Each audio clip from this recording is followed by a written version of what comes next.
மற்றவங்க எல்லாருமே ரிஜெக்டட்னா அப்ப யாரு இருக்கா? இன்னும் மீதி அப்பா ஒருத்தர் தான் இருக்காரு.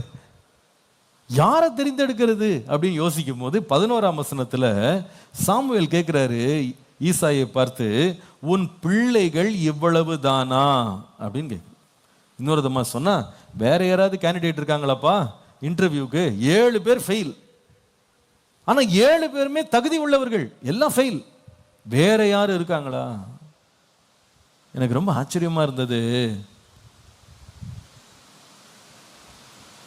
தன்னுடைய 8வது பிள்ளை ஒருவன் இருக்கிறான் என்று கூட சொல்லாமல் அவனை நிராகரித்து அவனை அசட்டை பண்ணி அவனை மறைத்து வைத்த தகப்பனுக்கு முன்பாக கர்த்தர் சாமுவேல் மூலமாக மறைந்திருந்தவனை கர்த்தர் வெளியே கொண்டு வந்தார். அவன் சொல்லுகிறான், எல்லாருக்கும் இளையவன், ஆடு மேய்க்கிறவன்.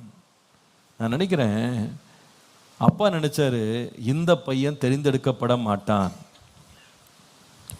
சகோதரர்கள் நினைத்தாங்க, இவன் தகுதியற்றவன், இவனுக்காக எந்த ஒரு ரோலுமே கிடையாது, இவனுக்கு என்ன பெரிய ஐடென்டிட்டி இருக்குன்னு நினைச்சாங்க.